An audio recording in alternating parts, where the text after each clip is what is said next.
Hello, good morning, students. Today, in this series of lectures, we are going to take up literary history.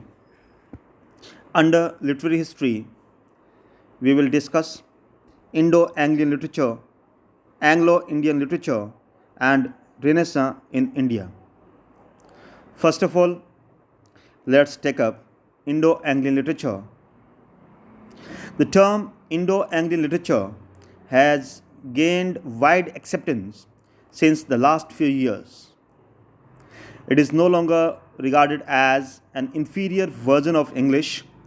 Several terms of contempt, such as Hobson Jobson, Butler English, Bearer English, Chichi, and Kitchen English, came its way, but they have become a thing of the past. In the present times, it has gained an individuality of its own. George Sampson used the term to describe Indian creative writing in English without making a distinction between the literature containing local Indian flavor produced by British writers such as Sir Alfred Lyall, Sir Edwin Arnold, Rudyard Kipling, Flora Annie Steele, E.M. Foster, etc., and the literature with an Indian backdrop written by native Indians in English, such as Michael Madhusudan Dutt, Rabindranath Tagore, Sri Aurobindo, Sarojini Naidu, etc. The distinction is meaningful and must be maintained.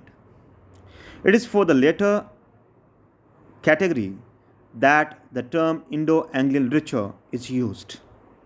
Indo-Anglian literature has been gathering verse and variety in the hands of illustrious persons such as H.V. Derozio, Michael Madhusudan Dutt, Toru Dutt, R.N. Tagore, Sri Aurobindo, Sarojini Naidu, Nisim Ezekiel, A.K. Ramanujan, R.K. Narayan, Mulkraj Anand, Raja Rao, Anita Desai, Shashi Deshpande, Kiran Desai, Pritish Nandi, and most recently Chetan Bhagat, and many more.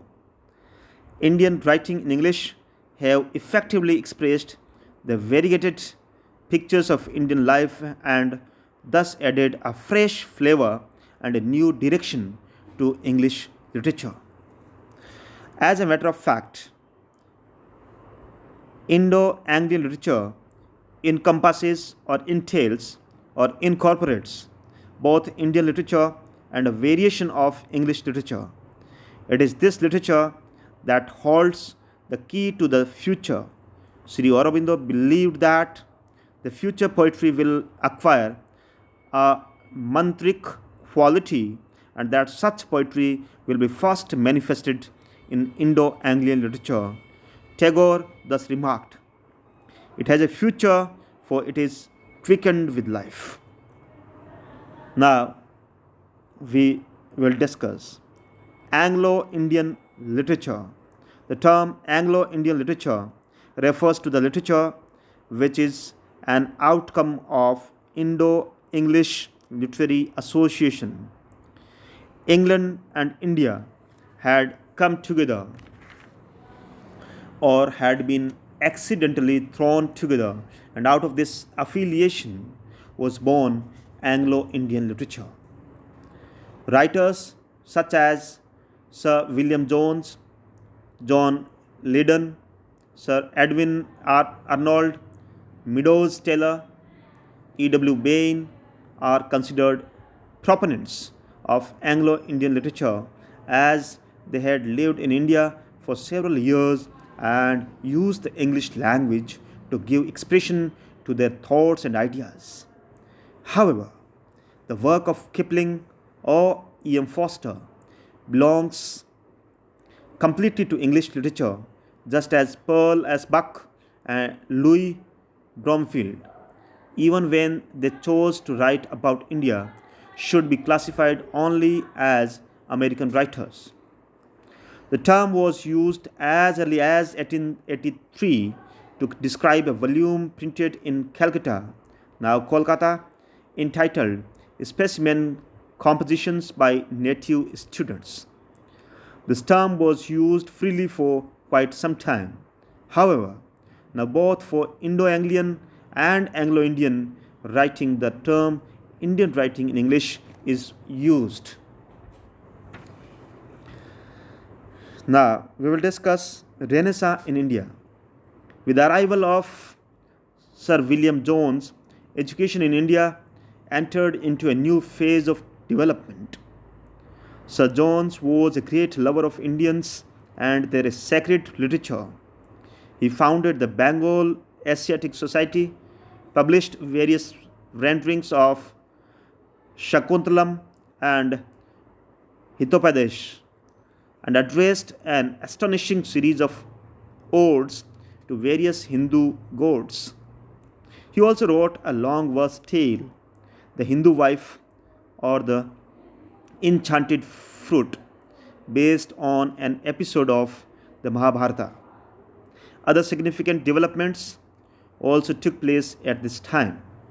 Jonathan Duncan started the Sanskrit College at Banaras, and Charles Grunt issued the valuable observations.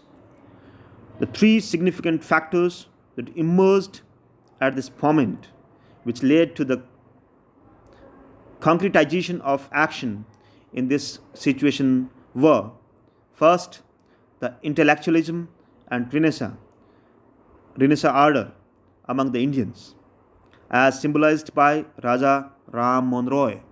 Second, the perseverance of the Christian missionaries. And third, the persuasiveness of Macaulay's prose style, as mentioned by K.R.S. Iyengar in Indian Contribution to English Literature, Karnataka Publishing House, Bombay. These factors went a long way in defining with unmistakable clarity the course of education in India for the next 100 years and more. Indians gradually began to accept English as the medium of their expression. Those who were gifted began to use it creatively in their writings. Although English language was not the obvious choice as medium of expression for Indians, they were skillfully able to adapt and use the language to create excellent works of literature. This Renaissance in India made English more homely, indigenous, and patriotic. Dear students, Indo-Anglian and Anglo-Indian literature. Indo-Anglian simply means the Indian writers writing in English, expressing their ideologies, expressing their culture, their own tradition. And Anglo-Indian literature simply means the British writers who have expressed the Indian culture, thought, and mindset.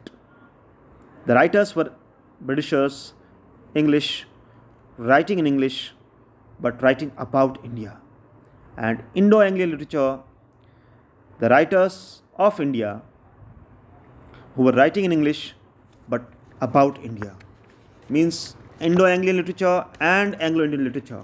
Both of the literatures, they were writing and they write about Indian culture and about the Indian mindset and about the Indian society and about Indian thinking, thought process. Both of them write in English, but writers are different. Indo-Anglian writers are writers who belong to India, but Anglo-Indians are the writers who belong to Britain. That's all for today, and have a nice day. Thank you. God bless you.